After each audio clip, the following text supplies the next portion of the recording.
TBN 24 television দেখতে আজই call করুন 7187776556। লগ ইন করুন www.totalcablebd.com।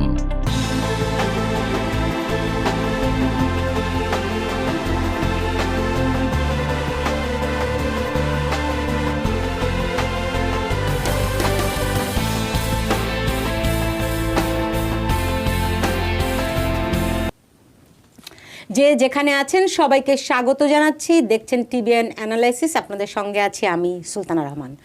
আমরা আজকে এমন একটি বিষয় আলোচনার জন্য নির্ধারণ করেছি যেই বিষয়টি নিয়ে অনেক বাবা মাই আতঙ্ক বোধ করেন এবং শিশুদের যত্ন, শিশুদের প্রতি অবহেলা হলে আমরা জানি এখানে আইনি বেশ কিছু প্রতিষ্ঠান রয়েছে, আইনি প্রক্রিয়া রয়েছে।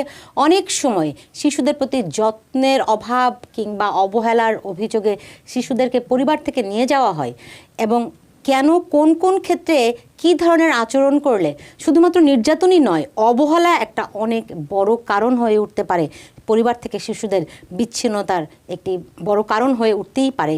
এবং এ নিয়ে আমরা জানি আমাদের কমিউনিটিতে আমাদের অনেকের মধ্যেই আসলে শিশুদের প্রতি যে কী ধরনের আচরণ করার দরকার, আমাদের যেই সাংস্কৃতিক বৈশিষ্ট্য তার সঙ্গে অনেক কিছুই অনেক জায়গাতেই অনেক রকম ঘাটতি বা অমিল দেখা যায়। সে কারণে আমরা আজকের বিষয়টি অত্যন্ত গুরুত্বের সঙ্গে নিয়েছি, কারণ যেই বিষয়টি আমি যেটি শুরুতেই বলছিলাম যে চাইল্ড অ্যাবিউজ কিংবা নেগলেক্ট, যেটিকে আমরা বলি শিশুদের প্রতি নির্যাতন কিংবা তাদের প্রতি যদি অবহেলা হয়, এবং এসিএস আমরা জানি রয়েছে, তারা administration for children services, ACS, এটা অনেক বাবা মার জন্য একটা আতঙ্কের নাম।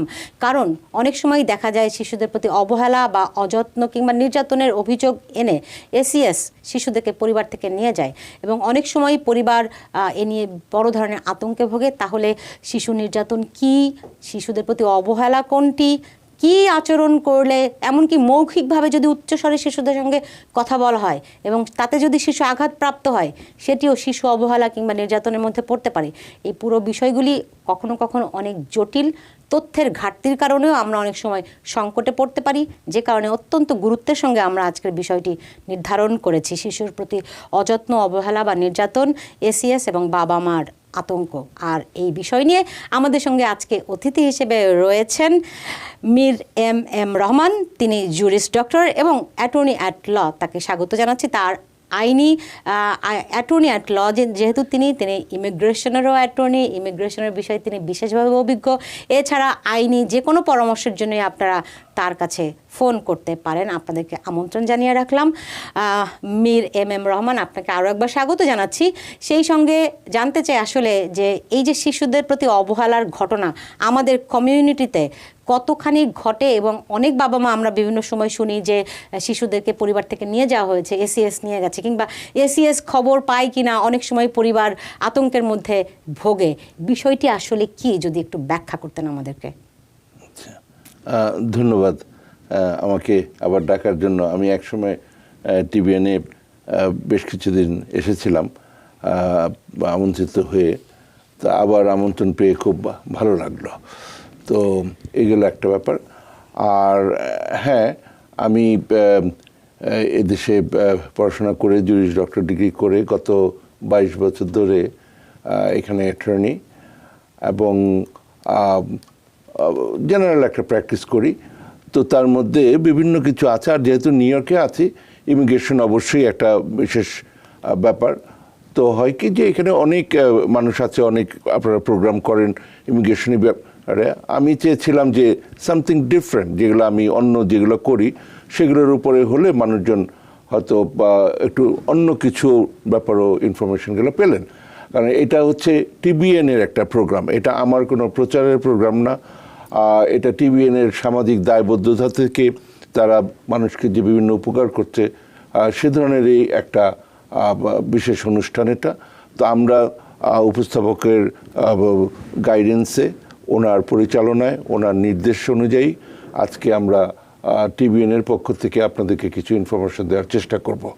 আর আমার চেষ্টাটা হবে যতটা পারি ওই ল, মানে এই একবারে নিরস জিনিসপত্রে অতটা না গিয়ে সাধারণ আলোচনা যতটুকু করা যায়, যেটা আমাদের দরকার হবে এবং জি, সেটার মধ্যে আমি একটু আপনার কাছ থেকে একটু 2 মিনিট নিচ্ছি, কারণ আমরা জানি যে আমরা TBN24 আমরা মানুষের জন্য কাজ করি। তাদের কাছে যেই তথ্যের যদি কোথাও কোনো ঘাটতি থাকে, আমরা চেষ্টা করি তাদের কাছে সঠিক তথ্যটি পৌঁছে দেওয়ার, কারণ আমরা জানি তথ্যই শক্তি। বিশেষ করে প্যান্ডামিকের এই সময়টিতে আমরা দেখেছি যখন সারা পৃথিবী অবরুদ্ধ, একদম জীবনযাপন ঘরে বন্দি হয়ে গেছে, মানুষ জানে না কোথায় কি হচ্ছে। আমরা চেষ্টা করে গেছি সেই সময়টিতেও মানুষের পাশে থাকা, তাদের কাছে তথ্য দেওয়ার প্রতিনিয়ত, এবং সেটির জন্যই আজকে আমাদের আয়োজন। এবং এটি একটা ডিসক্লেইমার, আমরা TBN24 সব সময় তথ্য নিয়ে কাজ করি, কারণ আমরা জানি তথ্য শক্তি। এবং সেটি হচ্ছে যে আপনারা যেহেতু অ্যাটর্নি কিংবা আইনি পরামর্শদাতা, ফলে আপনারা আইনের প্রেক্ষাপট থেকে আইনি ব্যাখ্যাগুলি দিবেন, এবং মানুষের আমরা কোনো লিগ্যাল সার্ভিস দেই না, আমরা বরং লিগ্যাল পরামর্শের জন্য আপনাদেরকে আমন্ত্রণ জানাই। ফলে আশা করছি আপনি পরামর্শই দিবেন। আচ্ছা, তো এখন এখানে যে ব্যাপারটা হয় যে আমাদের এখানে বিভিন্ন কোর্ট সিস্টেম আছে, ফেডারেল কোর্ট সিস্টেম আছে, তারপরে স্টেটের কোর্ট সিস্টেম আছে। তো যদি কোনো একটা পরিবারে ভাঙন আসে, আনফর্চুনেটলি ডিভোর্সের ব্যাপার হয়, তখন আমরা এখানে সুপ্রিম কোর্টে যাই।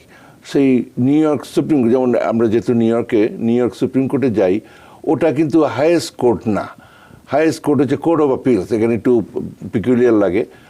প্রথম ধাপ হচ্ছে যে of general jurisdiction, new York supreme কোর্টে ডিভোর্সটা ফাইল করে। কিন্তু এবং সেটা হচ্ছে জেনারেল জুরিডিকশন, ওটার মধ্যে চাইল্ড সাপোর্ট, চাইল্ড কাস্টাডি, বিভিন্ন কিছু আছে। এছাড়া যদি ডিভোর্সটা ছাড়া অন্য ব্যাপারগুলোর বিষয় আসে, তখন এখানে বিশেষ করে নিউ ইয়র্ক সিটিতে ফ্যামিলি কোর্ট আছে। তো সেখানে অনেক ধরনের বিষয় নিয়ে সিদ্ধান্ত হয়। তেমনি একটা বিষয় হচ্ছে যেমন আর্টিকেল 10 কেসেস, হ্যাঁ। তো ওটা অত টেকনিক্যাল ইস্যু না গিয়ে, মানে মোট কথা হচ্ছে যে একটা বাচ্চার, একটা শিশুর যত্ন, তার প্রোটেকশন, তার সেফটি স্টেটের একটা দায়িত্ব হিসেবে তারা নেয়, এবং এটা যে কোনো দেশেই, যে কোনো সভ্য সমাজেই হওয়া উচিত বা হয়। তো এখানে ওই ব্যাখ্যা থেকে, ওই থিওরি থেকে যে তার একটা প্রোটেকশন দরকার, সেই জন্য বিভিন্ন ধরনের ব্যবস্থা আছে। একটা আছে কোর্ট সিস্টেম, যেটা বললাম। আরেকটা হচ্ছে অ্যাডমিনিস্ট্রেটিভ যে এজেন্সি, যেটা ম্যাডাম যেটা বললেন যে administration for children services, ACS, এটা একটা অ্যাডমিনিস্ট্রেটিভ এজেন্সি। যদিও এটা কিছু এক্সট্রা জুডিশিয়াল পাওয়ার আছে, অনেক সময় কোর্টের অর্ডার ছাড়াও তারা এটা নিয়ে প্রশ্নবোধক ব্যাপার আছে যে এটা কি ডিউ প্রসেসটা ঠিক মতো মেনটেন করা হচ্ছে কি না। তারা যেমন যে এইমাত্র যেটা শুনলাম, বাচ্চা নিয়ে চলে যেতে পারে, এটা একটা বিশাল ব্যাপার। তো সেটার জন্য ইভেন কোর্ট অর্ডারের আগে এটা নিয়ে যেতে পারে। তো এই ধরনের খুব শক্তিশালী একটা প্রতিষ্ঠান এটা আছে। তো যে কথাটা বলা হলো যে এটা একটা আতঙ্কের নাম, এটাকে শুরুটা আমাদের দেখতে হবে, এটা আতঙ্কের না, এটা আমাদের প্রোটেকশনের জন্য, আমার বাচ্চার প্রোটেকশনের জন্য এটা করা আছে। আমার বাচ্চাকে শুধু আমি না, অন্য কেউ আহত করতে পারে। মোট কথা হচ্ছে যে কোনো শিশুর এই যে প্রোটেকশনের জন্য, সেফটির জন্য সরকারের একটা দায়িত্ব আছে। আমরা যে ট্যাক্স দেই, সরকারের যে কিছু দায়িত্ব আছে, তার কারণে তারা এই জিনিসটা করছে। তো এখন বিভিন্নভাবে একটা শিশু নির্যাতিত হতে পারে, অবহেলিত হতে পারে, সেটার জন্য রাষ্ট্রের একটা, সরকারের একটা, নিউ ইয়র্ক স্টেটের একটা দায়িত্ব আছে। সেটা থেকেই এই ব্যাপারগুলো হয়। অনেক সময় বিভিন্ন মানে কালচারাল কারণে আমরা যেহেতু ইমিগ্রেন্ট সোসাইটি, অনেক সময় আমরা অনেক কিছু ভাবি যেটা হয়তো আরেকটা সমাজে সহনীয়, হ্যাঁ, সেটা হয়তো এখানে সহনীয় না। এবং এখানে যে ব্যাপারটা হচ্ছে যে অনেক সময় অনেক ঘটনা ঘটে, সেটার জন্য ওই বিভিন্ন জায়গায় রিপোর্ট হতে পারে যে কারো বাচ্চা হয়তো অবহেলিত বা নির্যাতিত হচ্ছে। তো তখন ওই ACS নিউ ইয়র্ক সিটিতে যদি আমরা চিন্তা করি, এটার ব্যাপারে দ্রুত পদক্ষেপ নেয়। তারা বাসায় আসে, যে জায়গায় ঘটনাটা, সেখানে দ্রুত আসে, এসে ওই ব্যাপারটা মোটামুটি একটা অ্যাসেস করার চেষ্টা করে অনেক সময় বাচ্চাটা তাদের জিম্মায় নিয়ে যায়, বা অনেক সময় ওখানেই রেখে যায়। কিন্তু যদি নিয়েও যায়, সেখানে কিছু ডিউ প্রসেসের ব্যাপার আছে। সেখানে উইদিন 24 আওয়ার্স নেক্সট, মানে নেক্সট পসিবল কোর্ট ডেটে সেখানে কোর্টে হাজির করতে হয় এবং সেখানে কোর্টে গিয়ে ব্যাখ্যা করতে হয় কেন এই অবস্থাটার সৃষ্টি হলো। সেখানে প্যারেন্টসেরও একটা রাইটস আছে।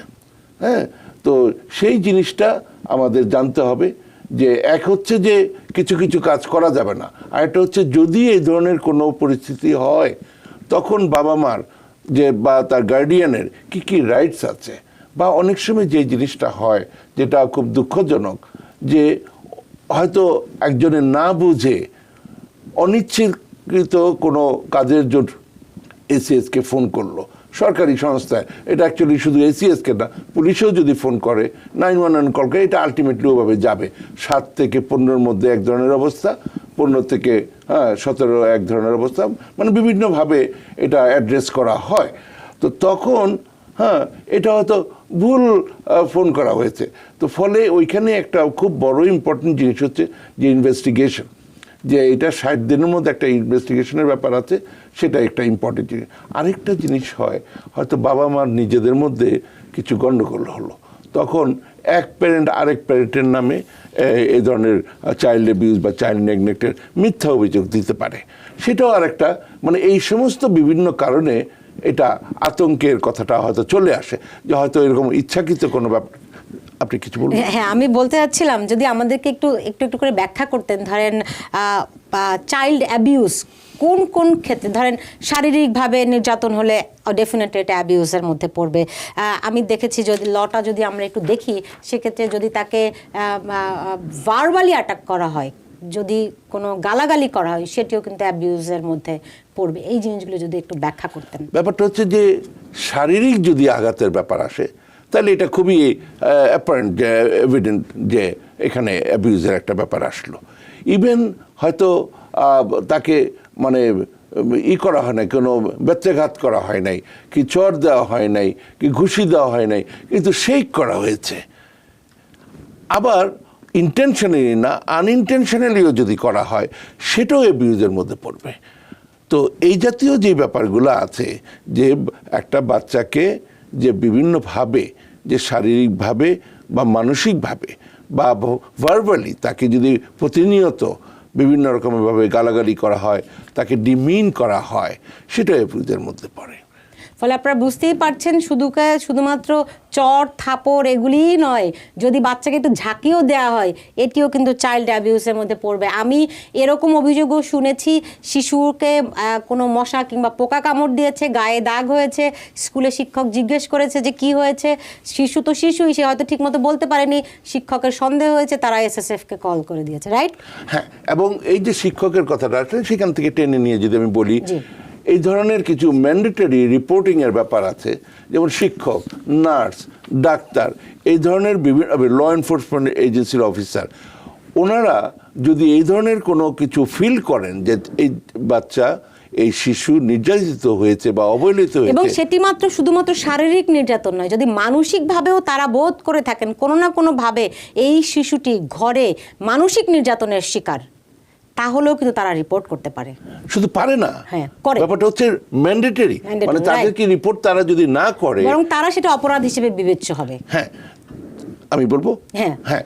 তো যদি এরকম হয় এবং তারা যদি রিপোর্টটা না করে, তারপরে যদি কোনো একটা ক্ষতি হয়, তাহলে তারা যে ওই যে ডাক্তার সাহেব বা ডাক্তার ম্যাডাম যে ওনাকে চিকিৎসা করেছে, তখন যদি এই রিপোর্টটা না করে, he or she should have known or new about this, তখন উনি দায়বদ্ধ হবে। ওই শিক্ষক, ওই নার্স, ওই ল এনফোর্সমেন্ট এজেন্সির যে অফিসার আছেন, তো ফলে তারা মানে তাদের যেহেতু নিজস্ব দায়বদ্ধতার ব্যাপার আছে, তাদের চাকরি হারানোর ব্যাপার আছে, ফলে ওনারা রিপোর্টটা করে দিচ্ছেন। আচ্ছা, এখন শিশুর অবহেলা, এটা তো আমরা বুঝলাম আসে, মানে চাইল্ড অ্যাবিউজ হতে পারে শারীরিকভাবে, মানসিকভাবে, এমনকি ভার্বালিও হতে পারে। এখন এটি হচ্ছে অ্যাবিউজ। চাইল্ড নেগলেক্ট কোনটা হবে? আপনি বাচ্চাকে রেখে বাইরে চলে গেছেন, হ্যাঁ, আপনার 37 রিজনস আছে। আপনি একা মানুষ কি দুজন মানুষ, আপনার ইনকাম কম, আপনার 3টা কাজ করতে হয়, আপনি বাচ্চাকে রেখে বাইরে গেছেন, কি একটা জিনিস কিনতে গিয়েছেন পাশের দোকানে, এই যে বাচ্চাটাকে রেখে গেলেন, হ্যাঁ, এটা একটা বেআইনি একটা কাজ হবে। ইভেন আপনি প্রতিবেশীকে বলে গিয়েছেন যে যদি কিছু শোনো তুমি দেখবে, মানে ফিজিক্যালি রেখে যান নাই কাউকে, সেটাও একটা দোষের মধ্যে পড়বে।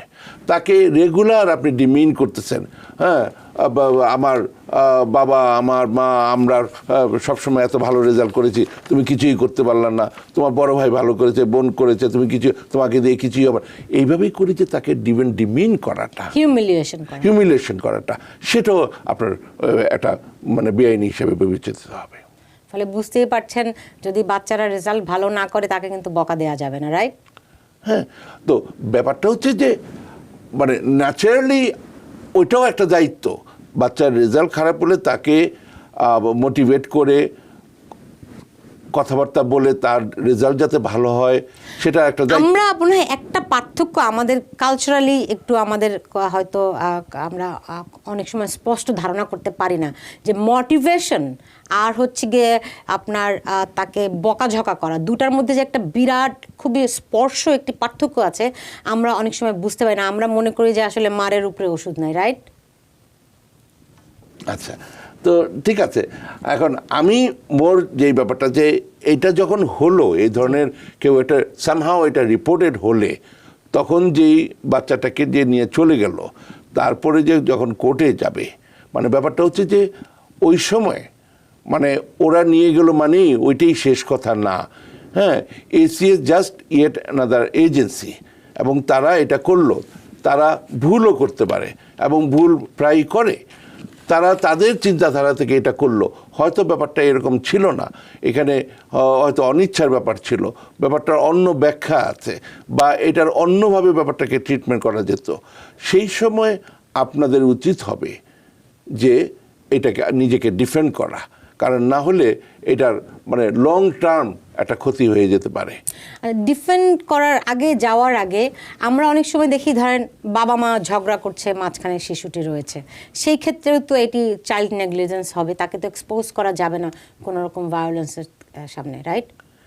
হ্যাঁ, মানে এই ব্যাপারগুলো ওই মানে চাইল্ডের মানে বাচ্চার প্রতি একটা অবহেলা, নির্যাতন যেভাবেই হোক, মানে এই অবহেলা আর নির্যাতনের ব্যাপারটা একটু গ্রে এরিয়া, কোনটা গেলে নেগলেক্ট হবে।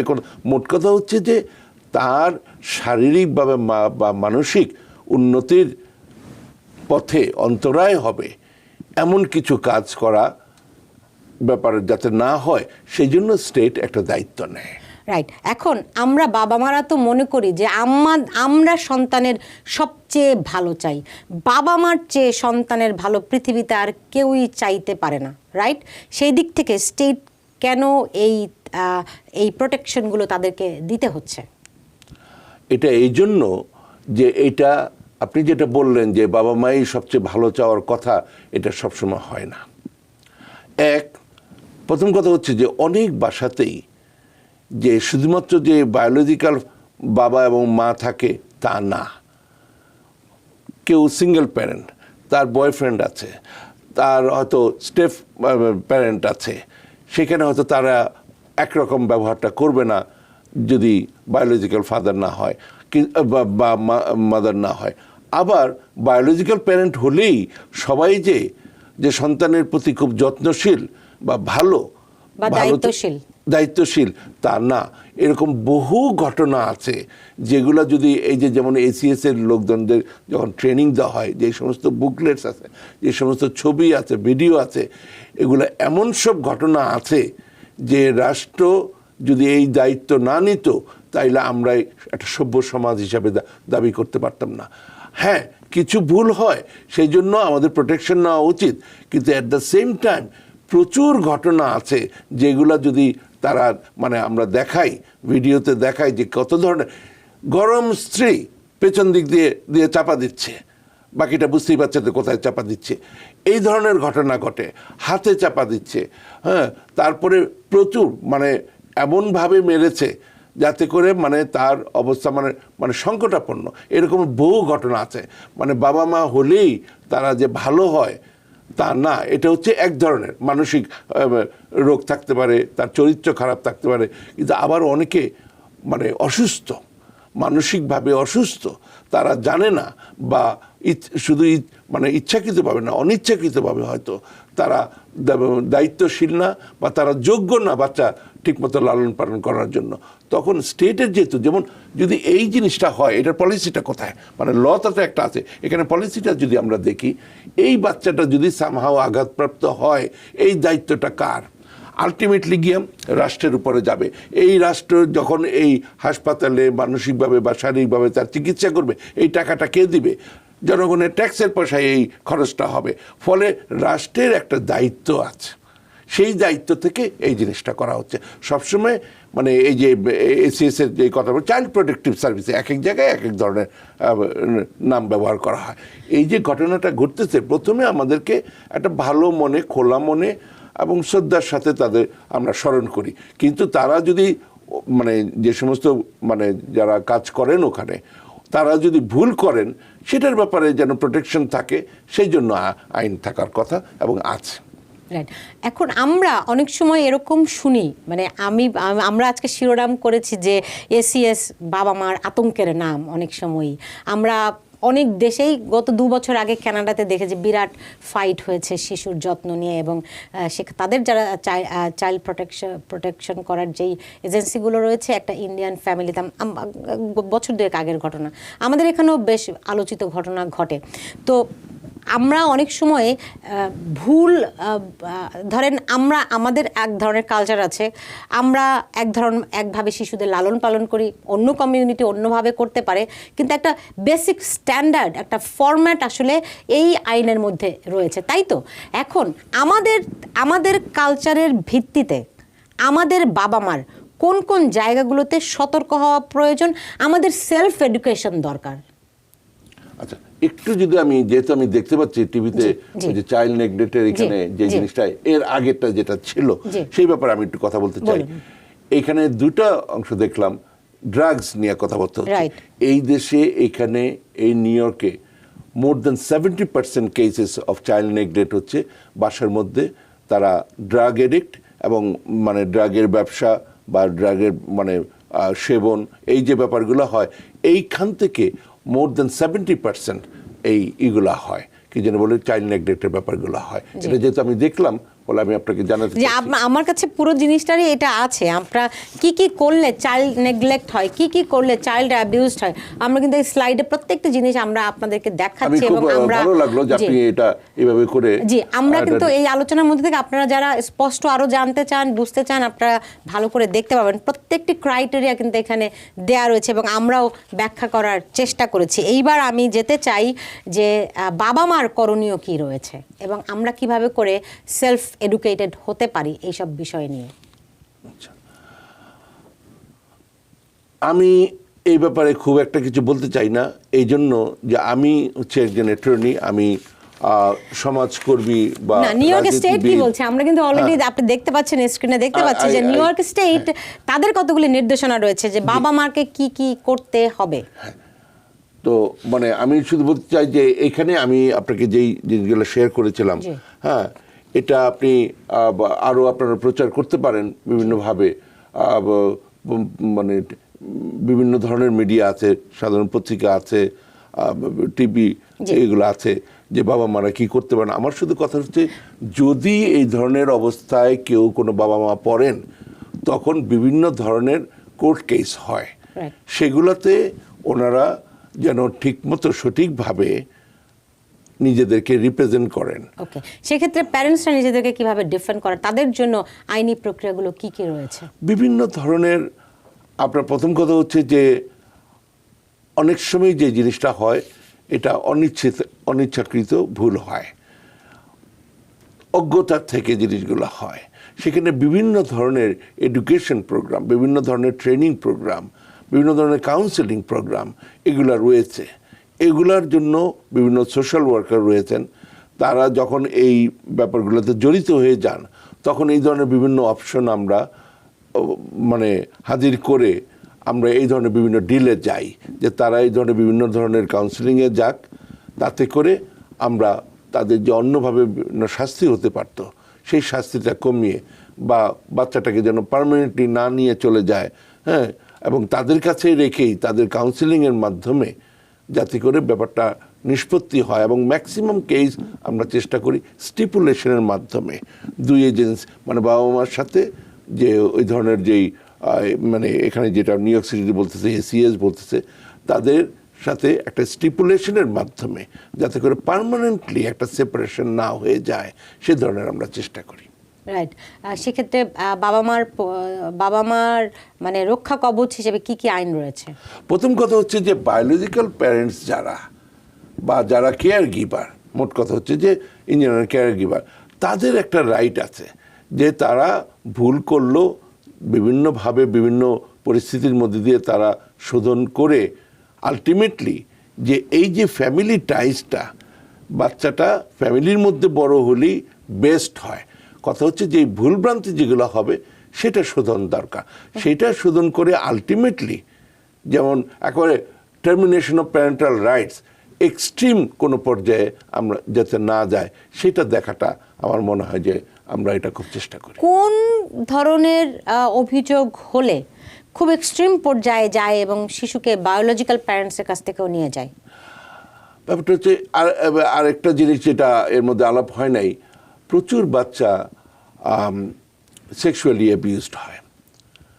তো প্রথম কথা হচ্ছে যে যদি এটা কনসিস্টেন্টলি এটা হতেই থাকে, একবার না দুবার না এরকম হতেই থাকে, সেটা হচ্ছে একটা পর্যায়ে যায় যখন এটা এক্সট্রিম একটা পর্যায়ে। তারা যদি পার্মানেন্টলি মানে ডিসেবলড হয়ে যায় ড্রাগ এডিক্ট বা বিভিন্নভাবে, সেখানে একটা ব্যাপার থাকে। এইভাবে বিভিন্নভাবে যদি প্যারেন্টসরা যদি মানে কোর্ট যদি এরকম কোনো ঘোষণা করে, এরকম রায় দেয় যে তারা ইনকেপেবল, যে তাদের শোধনের আর কোনো ব্যবস্থা নাই, তখন এই জিনিসটা হবে। সেক্ষেত্রে আপনারা কি লিগ্যাল সাপোর্ট দেন? আমরা ওই যে বিভিন্ন ধরনের যেই কোর্টে যেই হিয়ারিংগুলো হয়, বিভিন্ন ধরনের হিয়ারিং আছে, এটা আর্টিকেল 310 প্রসিডিংস বলে। তারপর বিভিন্ন ধরনের হিয়ারিং আছে 1027, 1024 এই ধরনের। তো সেই সময়ে তারা এখানে আপনার অনেকেই আছে যাদের ইনকাম এমন কম না, যেমন ক্রিমিনাল কেসে ঠিক তেমনি ফ্যামিলি কোর্টেও আপনার যদি ইনকাম একদম না থাকে বা খুবই খুবই কম থাকে, তখন আপনি সরকার থেকে আপনি পান, মানে অ্যাটর্নি আপনি সেবাটা পান। কিন্তু অনেক সময় হয়তো তারা কোয়ালিফাই করে না, তাদের ইনকামটা আরেকটু বেশি কিন্তু আবার খুব বেশি না, কিন্তু কথা হচ্ছে যে খুব বেশি হতে পারে বা একটু কম হতে পারে, তখন তারা প্রাইভেট অ্যাটর্নি এরকমের যোগাযোগ। এবং আবার আছে যে প্রাইভেট অ্যাটর্নি তারা আবার সরকারি সেবাও দেয়, এরকম ব্যাপারও আছে, কোর্টের সাথে এই ধরনের একটা মানে বোঝাপড়া আছে। তো সেই ক্ষেত্রে তাদের ডিফেন্সের জন্য এই ধরনের বিভিন্ন অ্যাটর্নি আছে। জি, বুঝতে পেরেছি। আমরা এবার চলে যেতে চাই দর্শকদের টেলিফোনে। আচ্ছা জি, দর্শক টেলিফোনে কে রয়েছেন, নাম পরিচয় বলে প্রশ্ন করুন। আসসালামু আলাইকুম। ওয়ালাইকুম আসসালাম, বলুন। হ্যালো, জি বলুন, শুনতে পাচ্ছি আমরা। আসসালামু আলাইকুম। ওয়ালাইকুম আসসালাম, বলুন। আপা ভালো আছেন? জি। আপা আমার দুটো কোয়েশ্চন ইমিগ্রেশন নিয়ে। জি। আপা আমি ওই এসআইএম এর মাধ্যমে গ্রিন কার্ড পেয়েছি। জি। তো আমার কাছে ভ্যালিড বাংলাদেশি পাসপোর্ট আছে, ওইটা নিয়ে আমি কি ইন্ডিয়া, পাকিস্তান বা অন্য কোনো দেশে ভিজিটে যেতে পারবো কিনা?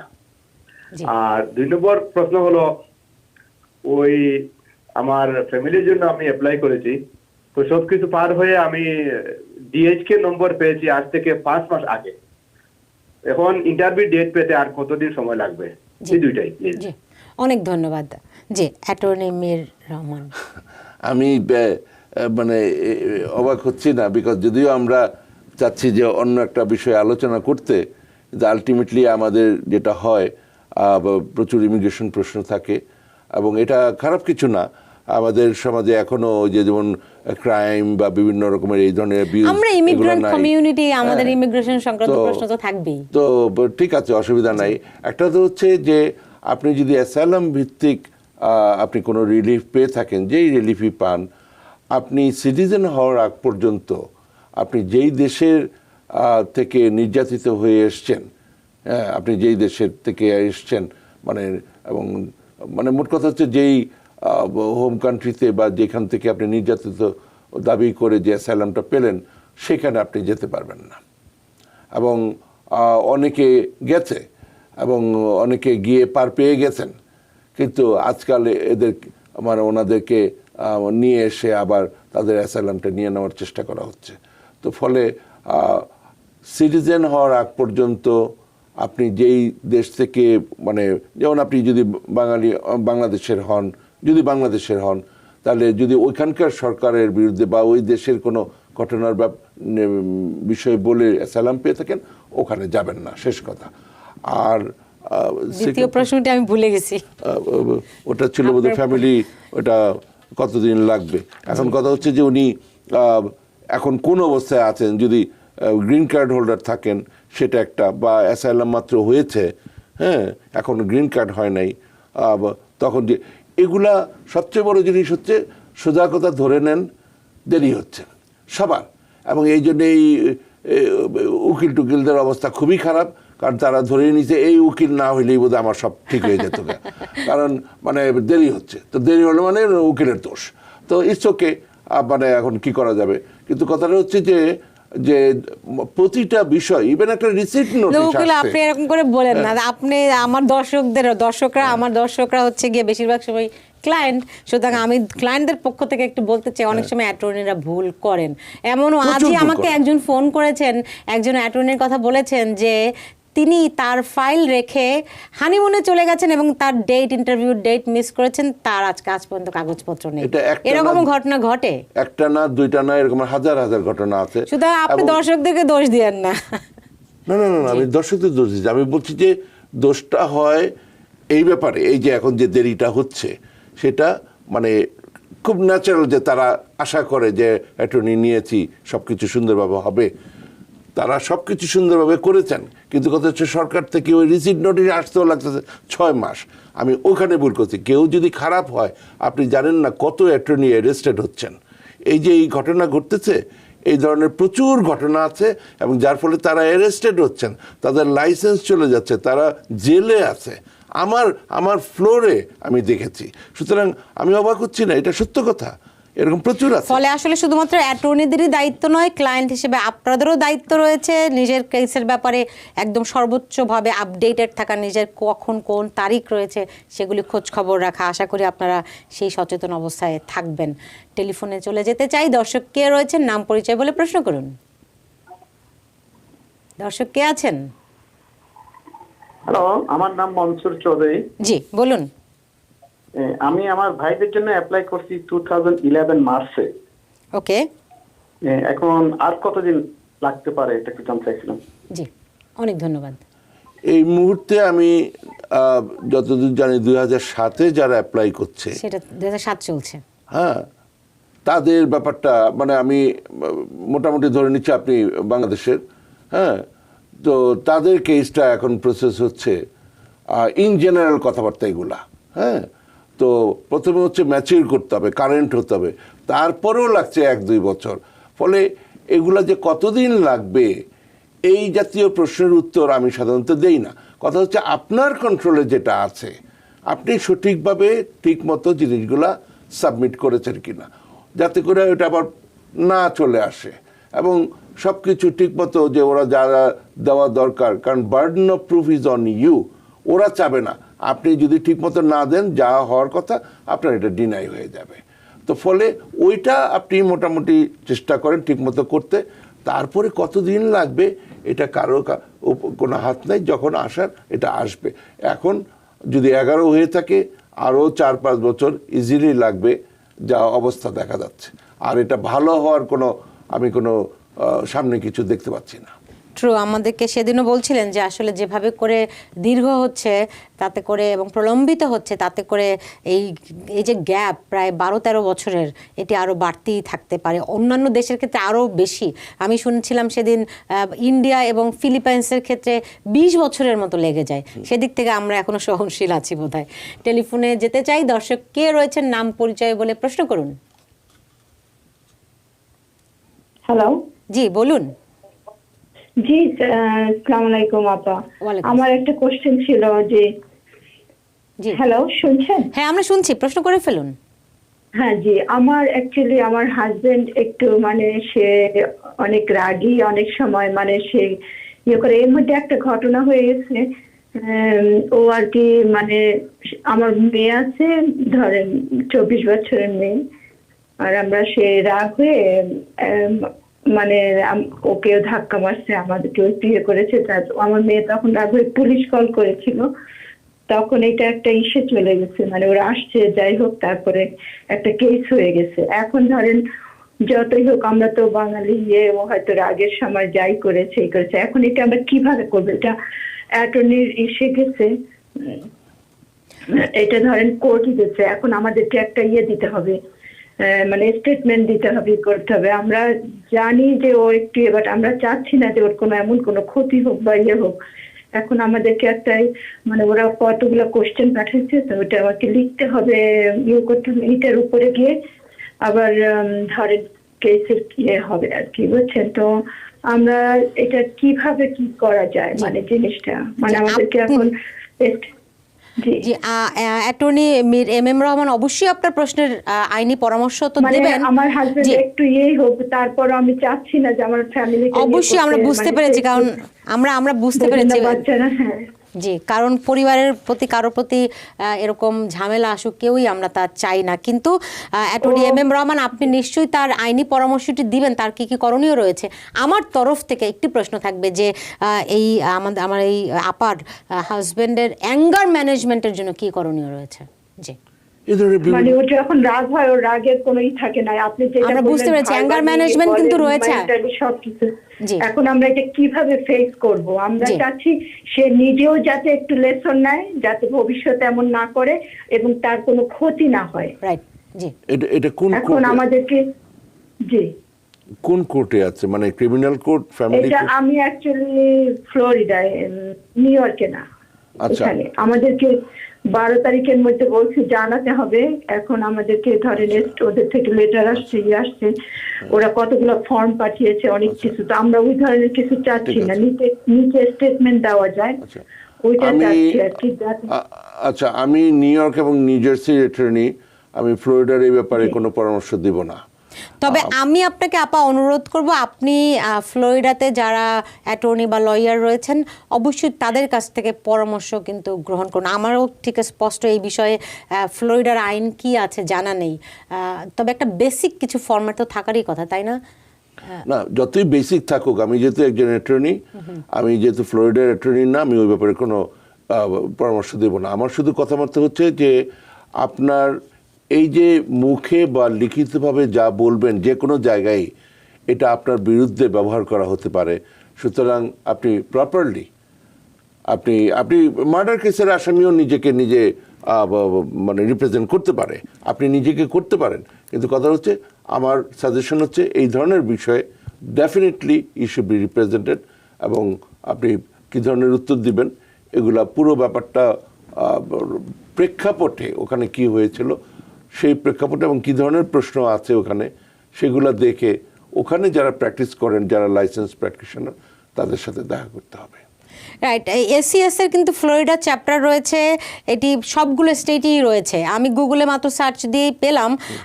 আপনার মেয়ের বয়স যেহেতু 24 বছর বলছেন, আপনারা নিশ্চয়ই এগুলি সে নিজেও দেখতে পারবে, এবং অবশ্যই আশা করি আপনি একজন ভালো অ্যাটর্নির পরামর্শ নেবেন, এবং অবশ্যই আপনার হাজব্যান্ডকে কিভাবে করে তার অ্যাঙ্গার ম্যানেজমেন্টের ব্যবস্থা করা, এই ধরনের সেবা অবশ্যই ফ্লোরিডাতে রয়েছে, আপনারা সেই পরামর্শ নেবেন। তবে আমরা যেটি আমাদের অ্যাটর্নি বললেন যে আসলে ওখানকার যারা আইনে, আপনি জানেন যে এত বড় দেশ, এক এক স্টেটে এক এক রকম আইন, এবং মানে এক একটি বিষয়েরই এত ধরনের ধারা উপধারা থাকে।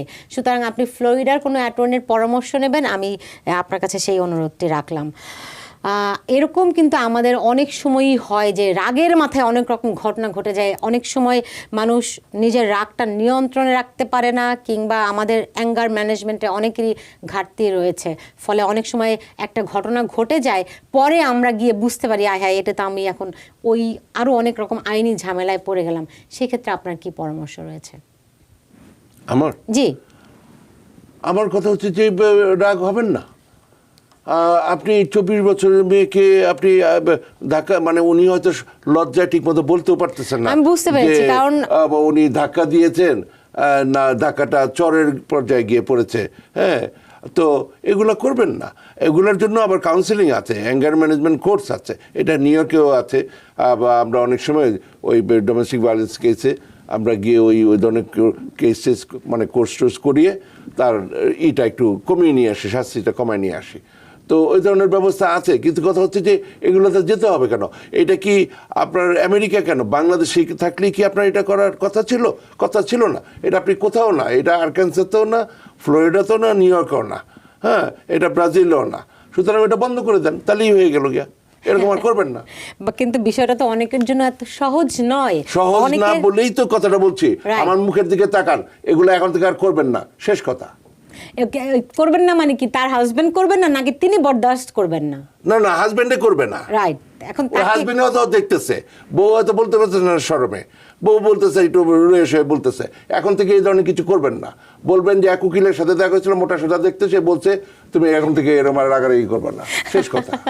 আপনাকে ভয় দেখাতে হবে। সেই সঙ্গে আরেকটা ভয় দেখাতে পারেন, যেটি আমি বলছি, অনেক বাবা মার আতঙ্ক, যেমন এসিএস। এখানে যদি আপনার পুলিশের কাছে 911-এ ফোন করবেন আর আপনাকে নির্যাতনের অভিযোগ নিয়ে, সেই ভয়টিও কিন্তু দেখিয়ে রাখতে পারেন যে ছাড় দিবেন না। আসলে হয় কি, অনেক সময় এই রকম নির্যাতনের ঘটনাগুলো যখন ঘটতে থাকে এবং যখন আমরা টলারেট করতে থাকি, তখন কিন্তু ধরেই নেওয়া হয় যে আসলে তার উপর নির্যাতন করা যায়। সেই কারণেই কিন্তু নির্যাতনের ঘটনা ঘটতেই থাকে। সুতরাং চুপ করে যেমন বসে থাকা যাবে না, আবার রাগের মাথায় যখন এরকম ঘটনাগুলি ঘটিয়ে ফেলে, তখন তার যেমন কাউন্সিলিং প্রয়োজন, সেই সঙ্গে আবার কিন্তু লিগ্যাল অ্যাকশন নেওয়াটাও দরকার। কিন্তু আবার যখন এরকম পরে গিয়ে আফসোস করবে, না হ্যাঁ এটা কি করলাম, ওই সময়ের ওইটা একটা মোমেন্টাম ছিল, ফলে এই যে একটা অশান্তি, এটি তো ভোগার কোনো কারণ নাই। আমি এই অনুষ্ঠান শেষ করব। মীর এম রহমান যদি শেষ কিছু বলতে চান। না, আমার নতুন করে আর কিছু বলার নাই। আমার শুধু কথাটা হচ্ছে যে যদি এই ধরনের কিছু হয়, আপনার রাইট আছে, আপনার যে আপনার বিরুদ্ধে যদি অভিযোগ আনা হয়, আপনার সেটা ডিফেন্ড করার, এবং সেটা আপনার প্রপারলি ডিফেন্ড করা উচিত। এবং এই সমস্ত ব্যাপারে আপনার যদি অর্থ না থাকে, আপনি যেহেতু সরকারি খরচে রিপ্রেজেন্টেশন পান, সুতরাং ডেফিনেটলি এগুলো নিয়ে হেলাফেলা না করে ঠিকমতো রিপ্রেজেন্টেশন নিয়ে আপনার এগোনো উচিত। এই হলো কথা। রাইট। অনেক ধন্যবাদ মীর এম রহমান আমাদের সঙ্গে আজকে যুক্ত হওয়ার জন্য এবং দর্শকদেরকে পরামর্শ দেওয়ার জন্য। আপনাকে অনেক ধন্যবাদ জানাচ্ছি। আপনি ভালো থাকুন।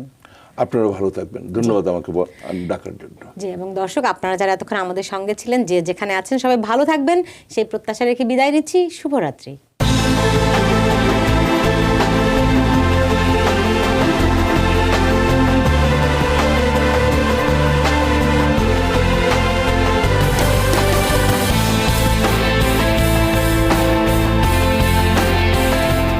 TBN 24 টেলিভিশন দেখতে আজই কল করুন 7187776556। লগ ইন করুন www.totalcablebd.com।